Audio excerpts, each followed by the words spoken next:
नमस्कार दोस्तों, आप सभी का स्वागत है हमारे यूट्यूब चैनल पर टिकी पाठशाला में।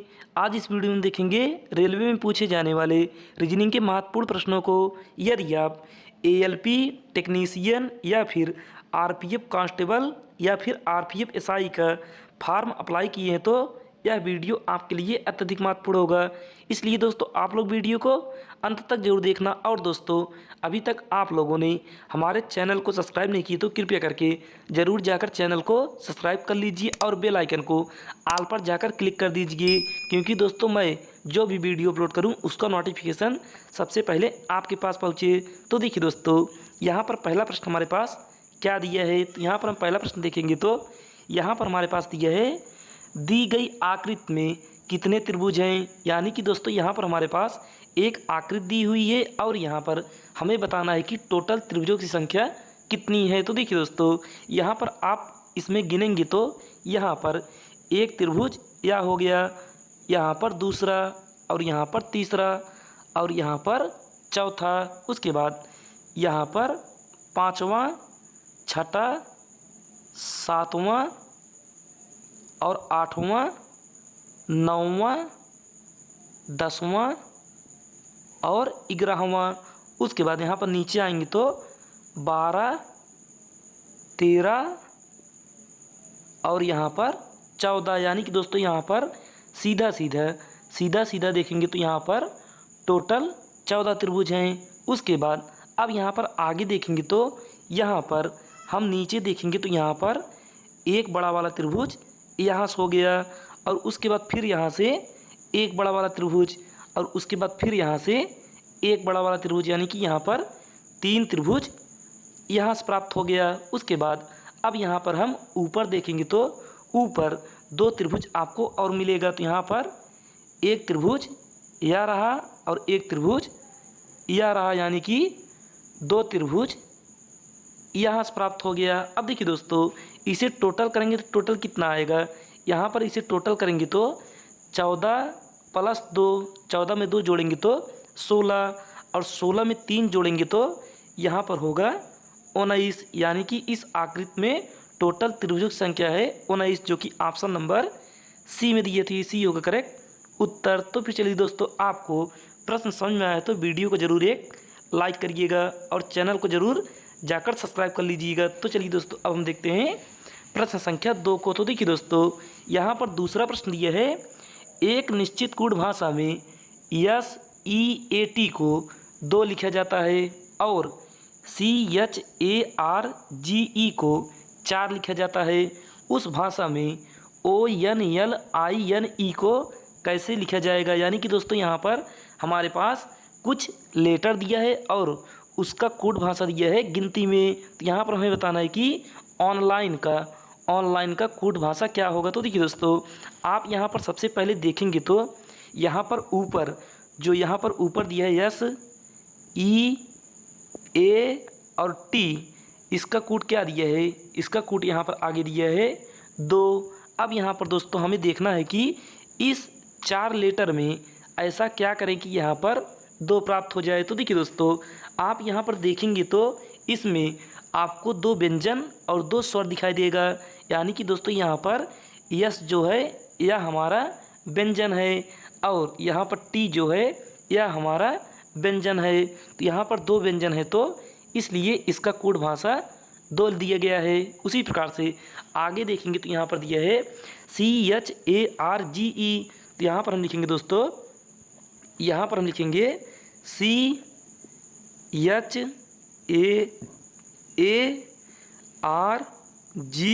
और E। अब देखिए दोस्तों, यहाँ पर हम देखेंगे तो यहाँ पर C हमारा एक व्यंजन हो गया, दूसरा H हमारा एक व्यंजन हो गया, उसके बाद R हमारा एक व्यंजन हो गया और उसके बाद हमारा यहाँ पर G एक व्यंजन हो गया। यानी कि दोस्तों यहाँ पर स्वर हमारा A और E है और ऊपर भी A और E है। तो यहाँ दोस्तों हमारे पास 4 व्यंजन प्राप्त हुए तो इसका कोड भाषा 4 दिया है, यानी कि आगे यहाँ पर 4 लिखा गया है। उसी प्रकार दोस्तों अब हम ऑनलाइन में चेक करेंगे कि यहाँ पर कितना टोटल व्यंजनों की संख्या है। तो देखिए दोस्तों, यहाँ पर हम इसमें देखेंगे तो इसमें यहाँ पर दिया है ONLINE LINE। अब देखिए दोस्तों, यहाँ पर हम देखेंगे तो यहाँ पर ओ हमारा स्वर है, तो ओ को हम नहीं लेंगे। उसके बाद यन हमारा व्यंजन है, तो यहाँ से हो गया 1। यल भी हमारा व्यंजन है, तो यहाँ से हो गया 2। आई हमारा स्वर है, तो इसे हम नहीं लेंगे। यन हमारा व्यंजन है, तो यहाँ से हो गया 1 और ई हमारा स्वर है, तो इसे भी नहीं लेंगे। तो यहाँ से हो गया टोटल 1 व्यंजन, 2 व्यंजन, 3 व्यंजन, यानी कि इसका कूट होगा 3, जो कि ऑप्शन नंबर बी में दिया है, तो ये बी होगा करेक्ट उत्तर। तो फिर चलिए दोस्तों, अब हम देखते हैं प्रश्न संख्या 3 को। तो देखिए दोस्तों, यहाँ पर तीसरा प्रश्न दिया है, निम्नलिखित में से कौन सी संख्या दी गई श्रृंखला में प्रश्न चिन्ह को प्रतिस्थापित करेगी। तो देखिए दोस्तों, यहाँ पर हमारे पास एक श्रृंखला दी हुई है और यहाँ पर हमें बताना है कि इस प्रश्नवाचक चिन्ह के स्थान पर कौन सी संख्या होगी। तो देखिए दोस्तों, आप यहाँ पर देखेंगे तो यहाँ पर इस श्रृंखला में हमारे पास सबसे पहले तो संख्या घट रही है, उसके बाद संख्या फिर बढ़ गई, फिर घटी, फिर बढ़ी। यानी कि दोस्तों इसमें हम क्या करेंगे, इसमें दोस्तों अगर हम अल्टरनेट का नियम लगाएंगे तो वह भी नियम यहाँ पर नहीं फॉलो होगा। तो यहाँ पर दोस्तों हम क्या करेंगे, यहाँ पर दोस्तों हम सबसे पहले यह देखेंगे कि अगर हम 23 का यानी कि 23 को लिखेंगे, उसके बाद 23 में 1 का स्क्वायर करेंगे, तो यानी कि दोस्तों यहाँ पर 23 माइनस 1 का स्क्वायर करेंगे, तो यहाँ पर होगा 22, जो कि यहाँ पर आगे दिया है। इसी प्रकार से यहाँ पर लिखेंगे 22। अब यहाँ पर दोस्तों हमें लाना है 26। तो देखिए 26 कैसे आएगा, यहाँ पर हम करेंगे प्लस और यहाँ पर करेंगे 2 का स्क्वायर, तो यहाँ पर कितना होगा 22 में अगर हम 4 जोड़ेंगे तो यहाँ पर होगा 26, जो कि आगे दिया है। इसी प्रकार से अब यहाँ पर हम लिखेंगे 26। अब देखिए दोस्तों, सबसे पहले हमने माइनस किया, उसके बाद प्लस किया, अब यहाँ पर फिर हम माइनस करेंगे। अब यहाँ पर हम करेंगे 3 का स्क्वायर, क्योंकि पहले 1 का स्क्वायर, उसके बाद 2 का स्क्वायर, उसके बाद 3 का स्क्वायर। तो यहाँ पर हम 26 में अगर 3 का स्क्वायर घटाएंगे तो कितना आएगा, यहाँ पर आएगा 17, जो कि यहाँ पर आगे दिया है। अब उसके बाद दोस्तों हम 17 करेंगे, उसके बाद उसमें प्लस करेंगे 4 का स्क्वायर, उसके बाद फिर 33 करेंगे, उसमें करेंगे हम माइनस 5 का स्क्वायर। फिर अब यहाँ पर दोस्तों हम 8 लिखेंगे, उसके बाद 8 में हम यहाँ पर दोस्तों हम सबसे पहले 8 लिखेंगे, उसके बाद यहाँ पर करेंगे प्लस। अब यहाँ पर दोस्तों हम करेंगे 6 का स्क्वायर, तो यहाँ पर कितना होगा 8 प्लस 6 का स्क्वायर कितना होगा 36। अब 8 में 36 जोड़ेंगे तो 8 6 14 की 4 हासिल 1 और 3 1 4, यानी कि यहाँ पर इस प्रश्नवाचक चिन्ह के स्थान पर आएगा 44, जो कि ऑप्शन नंबर सी में दिए दोस्तों, यही सी होगा करेक्ट उत्तर। तो फिर चलिए दोस्तों, अब हम देखते हैं प्रश्न संख्या 4 को। तो देखिए दोस्तों, यहाँ पर चौथा प्रश्न हमारे पास दिया है, दिए गए विकल्पों में से विषम शब्द अक्षर संख्या युग्म को ज्ञात कीजिए। यानी कि दोस्तों यहाँ पर हमारे पास 4 संख्या दोस्तों यहाँ पर हमारे पास 4 शब्द दिया है और यहाँ पर हमें बताना है कि इन चारों में से भिन्न कौन है, यानी कि इन चारों में से विषम कौन सा है। तो देखिए दोस्तों, आप यहाँ पर पहले को देखेंगे तो यहाँ पर पहला दिया है मॉस्को। अब देखिए दोस्तों, मॉस्को क्या है, मॉस्को हमारा रूस का एक राजधानी है, यानी कि रूस का राजधानी होगा मॉस्को। उसके बाद दूसरा देखेंगे तो यहाँ पर दिया है वाशिंगटन DC, जो कि हमारा USA यानी कि अमेरिका की राजधानी है। उसके बाद यहाँ पर तीसरा देखेंगे तो यहाँ पर हमारे पास दिया है कराची। कराची दोस्तों हमारा पाकिस्तान का एक शहर है और इसकी राजधानी होगी दोस्तों हमारा इस्लामाबाद, जो कि दोस्तों यहाँ पर कराची होगा इन चारों में से भिन्न, क्योंकि टोक्यो हमारा जापान की राजधानी है। तो यहाँ से यह तीनों A, B और D यह तीनों किसी न देश की यानी किसी देश की राजधानियाँ हैं, लेकिन कराची जो है यह एक शहर है। तो यही तीनों में से यह कराची होगा हमारा सबसे अलग, यानी कि ऑप्शन सी होगा करेक्ट उत्तर। तो फिर चलिए दोस्तों, अब हम देखते हैं प्रश्न संख्या 5 को। तो देखिए दोस्तों, 5वां प्रश्न यहाँ पर दिया है, उस विकल्प का चयन कीजिए जो तीसरे पद से उसी प्रकार संबंधित है जिस प्रकार दूसरा पद पहले पद से संबंधित है। और छठा पद पाँचवें पद से संबंधित है। तो देखिए दोस्तों, यहाँ पर हमारे पास नंबर एनालॉजी का प्रश्न दिया है और यहाँ पर हमें बताना है कि इस प्रश्नवाचक चिन्ह के स्थान पर कौन सी संख्या होगी। तो देखिए दोस्तों, आप यहाँ पर सबसे पहले प्रश्न को देखेंगे तो यहाँ पर हमारे पास दिया है 19:90, उसके बाद समानुपाते 25 प्रश्नवाचक चिन्ह, फिर समानुपाते 13:60। तो देखिए दोस्तों, आप यहाँ पर सबसे पहले इस 19 में ऐसा क्या नियम लगाएं कि यहाँ पर 90 प्राप्त हो जाए, और वही सेम नियम इस 13 में लगाएंगे कि यहाँ पर 60 प्राप्त हो जाए, और यही दोनों नियम अगर फॉलो करेगा तो वही नियम हम यहाँ पर 25 में लगाएंगे। तो देखिए दोस्तों, आप यहाँ पर 19 में सबसे पहले क्या करेंगे, 19 में आप सबसे पहले 5 का गुणा करेंगे। तो यहाँ पर कितना होगा, 19 पंचे 95। अब यहाँ पर दोस्तों हमें लाना है 90, तो 95 में 5 घटाएंगे तो यहाँ से आएगा हमारे पास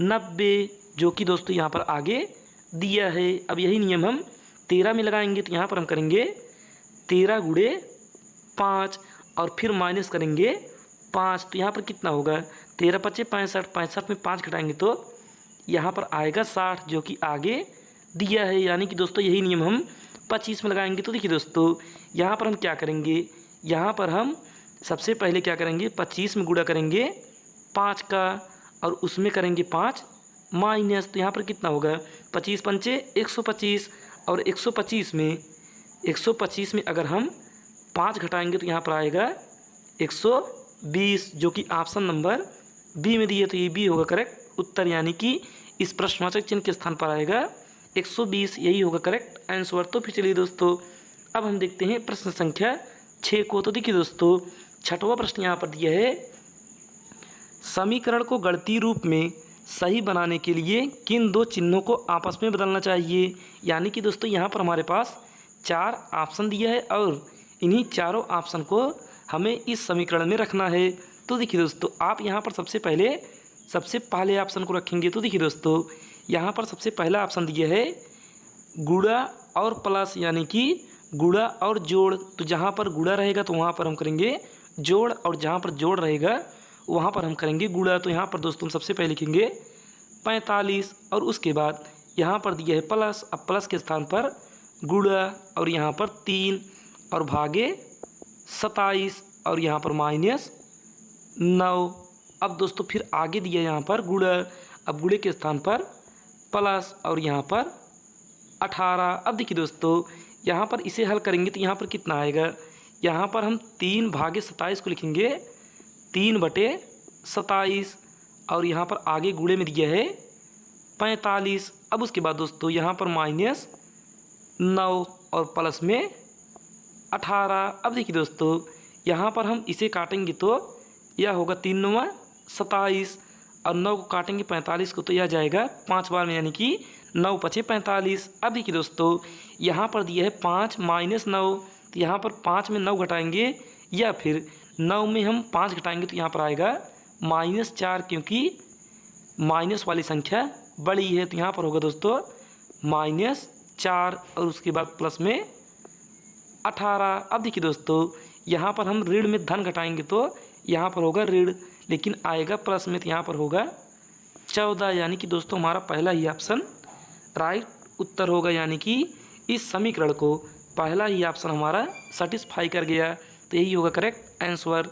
तो फिर चलिए दोस्तों, अब हम देखते हैं प्रश्न संख्या 7 को। तो देखिए दोस्तों, 7वां प्रश्न यहाँ पर दिया है, एक पासे की विभिन्न फलकों पर 6 अक्षर ABC 1 2 और 3 लिखे गए हैं। चित्र में इस पासे की 2 स्थितियाँ दिखाई गई हैं।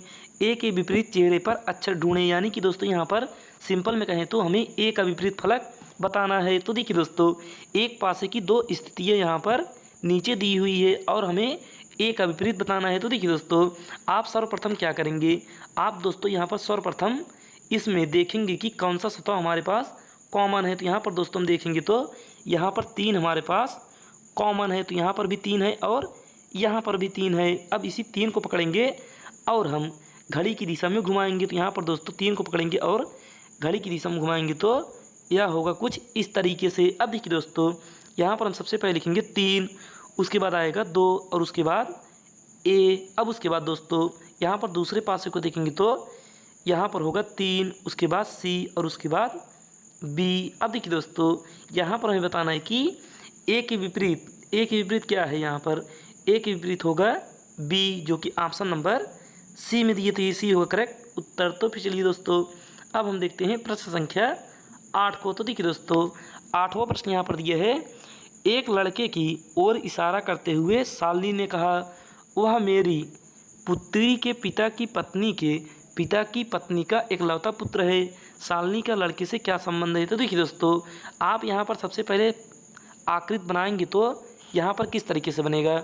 यहाँ पर दिया है एक लड़के की ओर इशारा करते हुए शालिनी ने कहा, तो यहाँ पर दोस्तों बनाएंगे एक लड़के को, लड़का है तो इसे दर्शाएंगे हम चतुर्भुज से, और इसकी ओर इशारा करते हुए शालिनी ने कहा, शालिनी को हम दर्शाएंगे वृत्त में, क्योंकि शालिनी लड़की है। उसके बाद आगे यहाँ पर फिर पढ़ेंगे तो यहाँ पर दिया है, वह मेरी पुत्री के पिता, यानी कि शालिनी के पुत्री के पिता कौन होंगे, इस शालिनी के पति।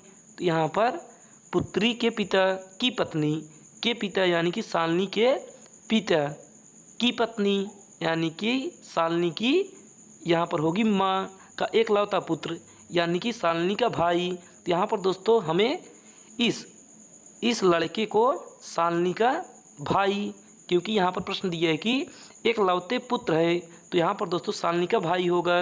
लेकिन हमसे प्रश्न पूछा है कि शालिनी का लड़के से क्या संबंध है, तो यहाँ पर दोस्तों शालिनी लगेगी लड़के की बहन। तो यहाँ पर ऑप्शन डी होगा राइट आंसर। तो फिर चलिए दोस्तों, अब हम देखते हैं प्रश्न संख्या 9 को। तो देखिए दोस्तों, 9वां प्रश्न हमारा क्लॉक से दिया है, यानी कि घड़ी से। तो यहाँ पर दोस्तों प्रश्न दिया है, 6:20 पर घड़ी की घंटे और मिनट की सुइयों के बीच का उल्टा कोण ज्ञात कीजिए। तो देखिए दोस्तों, यहाँ पर उल्टा कोण का मतलब है बाह्य कोण, तो यहाँ पर हम करेंगे प्लस। तो देखिए दोस्तों, इसका एक सिंपल फार्मूला होता है 30 गुणे एच, उसके बाद यहाँ पर दोस्तों उल्टा पूछा है तो यहाँ पर करेंगे प्लस, और उसके बाद 11/2 और गुणे में मिनट। अब देखिए दोस्तों, यहाँ पर हम इन सभी मानों को रख देंगे। तो यहाँ पर लिखेंगे हम 30 गुणे एच के स्थान पर 6, और यहाँ पर प्लस, और यहाँ पर 11/2 और गुणे यम के स्थान पर 20। अब देखिए दोस्तों, 2 से काटेंगे 20 को तो यह जाएगा 10 बार में। तो यहाँ पर 30 का गुणा 6 में करेंगे तो यहाँ पर होगा 180, और प्लस में 11 का गुणा 10 में करेंगे तो 110। अब इसे जोड़ेंगे दोस्तों, यहाँ पर कितना आएगा, यहाँ पर आएगा 290 डिग्री, यानी कि यही होगा राइट आंसर, यानी कि 290 होगा हमारा करेक्ट उत्तर, जो कि ऑप्शन नंबर सी में दिए थे, इसी होगा करेक्ट आंसर। तो फिर चलिए दोस्तों, अब हम देखते हैं प्रश्न संख्या 10 को। तो देखिए दोस्तों, 10वां प्रश्न यहाँ पर दिया है, एक निश्चित तर्क के अनुसार 1250 से संबंधित है, समान तर्क के अनुसार 1978 से संबंधित है, समान तर्क के अनुसार 13 निम्नलिखित में से किससे संबंधित है। यानी कि दोस्तों यहाँ पर 4 ऑप्शन दिया है और हमें बताना है कि 13 का संबंध किससे है। तो देखिए दोस्तों, आप यहाँ पर सबसे पहले यह ढूंढेंगे कि इस 12 और 50 का संबंध कैसे है, और वही संबंध 19 और 78 का है। तो वही नियम दोस्तों हम यहाँ पर 13 में लगाएंगे। तो देखिए दोस्तों, आप यहाँ पर 12 में अगर 4 का गुणा करेंगे तो यहाँ पर कितना आएगा, 12 चौक 48, और इसी 48 में अगर 2 जोड़ेंगे तो यहाँ पर होगा 50, जो कि आगे यहाँ पर दिया है। अब वही नियम दोस्तों यहाँ पर 19 में करेंगे तो 19 में अगर हम 4 का गुणा करेंगे तो यहाँ पर कितना आएगा, 19 चौक 76, और 76 में 2 जोड़ेंगे तो यहाँ पर होगा 78, जो कि आगे दिया है। अब यही नियम दोस्तों हम इस 13 में लगाएंगे। तो देखिए दोस्तों, यही सेम नियम अगर हम 13 में लगाएंगे तो यहाँ पर कितना होगा, यहाँ पर हम 13 का गुणा करेंगे 4 में और प्लस करेंगे 2, तो यहाँ पर कितना होगा, 13 चौक 52। तो यहाँ पर दोस्तों 52 और प्लस 2, तो यहाँ पर हो जाएगा 54, यानी कि 54 होगा हमारा राइट आंसर, जो कि ऑप्शन नंबर सी में दिए थे, इसी होगा करेक्ट उत्तर। तो फिर चलिए दोस्तों, अब हम देखते हैं प्रश्न संख्या 11 को। तो देखिए दोस्तों, 11 नंबर का प्रश्न यहाँ पर दिया है, निम्नलिखित में से कौन सा अक्षर प्रश्न चिन्ह को प्रतिस्थापित करेगा और निम्नलिखित अक्षर श्रृंखला को पूरा करेगा। यानी कि दोस्तों देखिए, ऐसे प्रश्नों को आप सिर्फ चुटकियों में उड़ा सकते हैं। कैसे, आपको ऐसे प्रश्नों को करने के लिए आपको सबसे पहले ABCD का प्लेस वैल्यू याद होना चाहिए। तो यहाँ पर दोस्तों T का होगा 20, R का होगा 18, P का होगा 16, N का होगा 14, L का होगा 12 और J का होगा 10। यानी कि दोस्तों प्लेस वैल्यू का मतलब है कि कौन सा लेटर किस स्थान पर है। तो यहाँ पर दोस्तों अब हम देखेंगे तो यहाँ पर 20 में अगर 2 माइनस करेंगे तो यहाँ पर होगा 18, 18 में 2 माइनस करेंगे तो होगा 16 और 16 में 2 घटाएंगे तो 14, 14 में 2 घटाएंगे तो 12 और 12 में 2 घटाएंगे तो 10। अब 10 में 2 घटाएंगे तो यहाँ पर होगा 8। यानी कि दोस्तों इस प्रश्नवाचक चिन्ह के स्थान पर आएगा 8 और 8 किसका प्लेस वैल्यू होगा? 8 होगा हमारा एच का प्लेस वैल्यू, यानी कि एच का प्लेस वैल्यू होगा 8, जो कि ऑप्शन नंबर बी में दिए, तो ये बी होगा करेक्ट उत्तर। तो फिर चलिए दोस्तों, आप ऐसे प्रश्नों को करने में समय नहीं व्यतीत करेंगे क्योंकि आपको आगे प्रश्न को भी हल करना होगा। तो देखिए दोस्तों, यहाँ पर 12 नंबर का प्रश्न दिया है, निम्नलिखित में से कौन सा एक अधिवर्ष है? यानी कि दोस्तों अधिवर्ष का मतलब है लीप वर्ष, यानी कि लीप ईयर, जिसमें टोटल 366 दिन होते हैं। तो देखिए दोस्तों, लीप वर्ष निकालने के लिए हमें किसी भी सन में 400 से भाग देना होता है और वह पूरी तरीके से कट जाए तो वही होगा हमारा लीप वर्ष। तो देखिए दोस्तों, यहाँ पर हम सबसे पहला देखेंगे तो यहाँ पर दिया है 1947। 1947 को अगर 400 से काटेंगे तो यह पूर्णतः विभाजित नहीं होगा, तो यहाँ से हमारा एक गलत हो गया। अब यहाँ पर हम देखेंगे दूसरा, तो यहाँ पर दिया है 1201। अब इस 1201 को अगर 400 से काटेंगे तो यह पूर्णतः विभाजित नहीं होगा। उसी प्रकार से यहाँ पर सी देखेंगे तो यहाँ पर दिया है 1991। 1991 को अगर हम 400 से काटेंगे तो यह पूर्णतः विभाजित नहीं होगा। लेकिन दोस्तों जो ऑप्शन नंबर डी दिया है, इसे अगर हम 400 से काटेंगे तो यह पूर्णतः विभाजित हो जाएगा, क्योंकि दोस्तों यहाँ पर 1600 को अगर हम 400 से काटेंगे तो 2 जीरो से 2 जीरो कट गया। अब 4 से काटेंगे 16 को तो यह गया 4 बार में, यानी कि यही ऑप्शन डी होगा हमारा राइट आंसर। यानी कि इन चारों में से यही हमारा लीप वर्ष यानी कि अधिवर्ष है दोस्तों। तो फिर चलिए अब हम देखते हैं प्रश्न संख्या 13 को। तो देखिए दोस्तों, 13 नंबर का प्रश्न यहाँ पर दिया है, निम्नलिखित में से कौन सी आकृति दिए गए शब्द में सही संबंध दर्शाती है? तो देखिए दोस्तों, यहाँ पर हमारे पास दिया है धातु कॉमा लोहा कॉमा क्लोरीन। तो यहाँ पर दोस्तों हमें वेन आरेख बनाना है धातु लोहा और क्लोरीन का। तो देखिए दोस्तों, यहाँ पर आप सबसे पहले बनाएंगे धातु का, तो यहाँ पर हम बनाएंगे धातु। उसके बाद अब यहाँ पर हम लोहा का वेन आरेख बनाने से पहले हम यह देखेंगे कि लोहा का संबंध धातु से है कि नहीं। तो यहाँ पर दोस्तों लोहा जो है वह एक धातु है, तो यहाँ पर लोहा आएगा धातु के अंदर। उसके बाद दोस्तों आगे फिर दिया है यहाँ पर क्लोरीन। अब इस क्लोरीन का वेन आरेख बनाने से पहले हम यह देखेंगे कि इसका संबंध लोहे से या फिर धातु से किसी प्रकार से है कि नहीं। तो यहाँ पर दोस्तों क्लोरीन एक हमारा गैस है, तो यहाँ से हमारा ना तो धातु संबंध है ना से लोहे से, तो यहाँ पर अलग से बनेगा क्लोरीन। तो देखिए दोस्तों, ऐसा वेन आरेख आपको किस ऑप्शन दिखाई दे रहा है? तो ऐसा वेन आरेख दोस्तों हमें ऑप्शन नंबर सी में दिया था, सी होगा करेक्ट उत्तर। तो फिर चलिए दोस्तों, अब हम देखते हैं प्रश्न संख्या 14 को। लेकिन दोस्तों आप इसका उत्तर यानी कि 14 नंबर का प्रश्न हमें कमेंट में इसका उत्तर ज़रूर देकर बताइएगा, क्योंकि दोस्तों मैं इसको दे रहा हूँ आपको होमवर्क में, यानी कि HW में। आप इसका उत्तर हमें कमेंट में ज़रूर बताइएगा। अब हम देखते हैं प्रश्न संख्या 15 को। तो देखिए दोस्तों, 15 नंबर का प्रश्न यहाँ पर दिया है, निम्न आकृति में त्रिभुजों की संख्या ज्ञात कीजिए, यानी कि त्रिभुजों की संख्या बताइए। तो देखिए दोस्तों, यहाँ पर हमारे पास एक त्रिभुज यानी कि एक आकृति दी हुई है और यहाँ पर हमें बताना है कि टोटल त्रिभुजों की संख्या कितनी है। तो देखिए दोस्तों, आप यहाँ पर सबसे पहले देखेंगे तो यहाँ पर मध्य में यानी कि अंदर यहाँ पर इस प्रकार से एक आकृति दी हुई है और यहाँ पर अगर आप देखेंगे तो यहाँ पर टोटल त्रिभुज संख्या कितनी है? तो यहाँ पर दोस्तों टोटल त्रिभुज संख्या होगी हमारे पास 12। अब 12 कैसे होगा दोस्तों? यहाँ पर अगर हम इसे टोटल गिनेंगे तो यहाँ पर कितना होगा? 1 2 3 4 5 6। तो इसी 6 का करेंगे हम 2 गुना, तो 6 का दुगुना करेंगे तो यहाँ पर होगा 12, यानी कि इसमें टोटल त्रिभुजों की संख्या होगी 12। और उसके बाद दोस्तों अब यहाँ पर फिर हम आगे देखेंगे तो यहाँ पर इसमें होगा टोटल दोस्तों होगा 3 त्रिभुज और इसमें भी होगा 3 त्रिभुज, और इसमें भी होगा 3 त्रिभुज, और इसमें भी होगा 3 त्रिभुज, यानी कि यहाँ पर 4×3 12, यानी कि यहाँ पर 12 त्रिभुज और प्राप्त हो गया।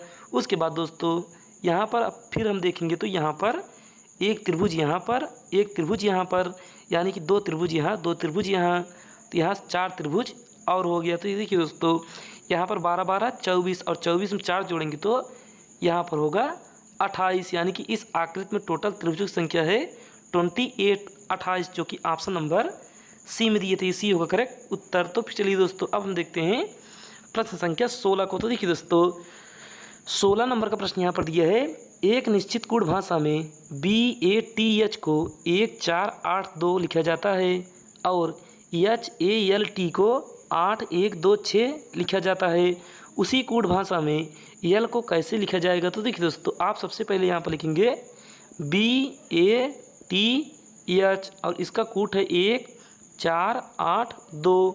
अब उसी प्रकार से दोस्तों यहाँ पर आगे दिया है HALT और इसका कूट है 8 1 2 6। अब देखिए दोस्तों आप यहाँ पर सबसे पहले यानी कि सर्वप्रथम देखेंगे कि लेटर में और गिनती में कौन सा इन दोनों में से कॉमन है, यानी कि उभयनिष्ठ। यहाँ पर देखेंगे तो यहाँ पर हमारे पास A कॉमन है और यहाँ पर गिनती में 8 कॉमन है। उसके बाद यहाँ पर हमारे पास H कॉमन है और यहाँ पर गिनती में 1 कॉमन है। उसके बाद यहाँ पर T कॉमन है और यहाँ पर 2 कॉमन है। तो यहाँ पर दोस्तों बचा सिर्फ गिनती में हमारा 4 और 6 और लेटर में बचा B और यल। तो यहाँ पर दोस्तों हमसे पूछा है यल का, तो यहाँ पर यल का होगा 6, यानी कि 6 होगा राइट आंसर, जो कि ऑप्शन नंबर ए में दिए थे, ए होगा करेक्ट उत्तर। तो फिर चलिए दोस्तों अब हम देखते हैं प्रश्न संख्या 17 को। तो देखिए दोस्तों 17 नंबर का प्रश्न यहाँ पर दिया है, निम्नलिखित व्यंजक का मान क्या होगा यदि प्लस और गुणे को आपस में बदल दिया जाए तथा माइनस और भाग को आपस में बदल दिया जाए। तो देखिए दोस्तों यहाँ पर हमारे पास एक समीकरण दिया, यानी कि एक व्यंजन दिया है और यहाँ पर हमें बताना है कि इस प्रश्नवाचक चिन्ह के स्थान पर कौन सी संख्या होगी अगर दिए हुए प्रश्नों के अनुसार चिन्हों को आपस में बदल दिया जाए। तो देखिए दोस्तों आप यहाँ पर सबसे पहले लिखेंगे 8, उसके बाद गुणे के स्थान पर प्लस और यहाँ पर 10 और प्लस के स्थान पर गुणे, यहाँ पर 3 और माइनस के स्थान पर भाग और यहाँ पर 5 और भाग के स्थान पर माइनस, तो यहाँ पर 6। अब देखिए दोस्तों यहाँ पर अगर हम इसे हल करेंगे तो यहाँ पर सबसे पहले हम भाग को हल करेंगे तो यहाँ पर होगा 3/5 और गुणे में आगे 10 और यहाँ पर प्लस 8 और माइनस में यहाँ पर 6। अब देखिए दोस्तों 5 काटेंगे 10 को तो यह आ गया 2 बार में, और 2 का गुणा 5 करेंगे तो सॉरी दोस्तों 2 का गुणा 3 करेंगे तो यहाँ पर होगा 6। तो यहाँ पर होगा दोस्तों हमारे पास कितना, यहाँ पर होगा 8 + 6 - 6।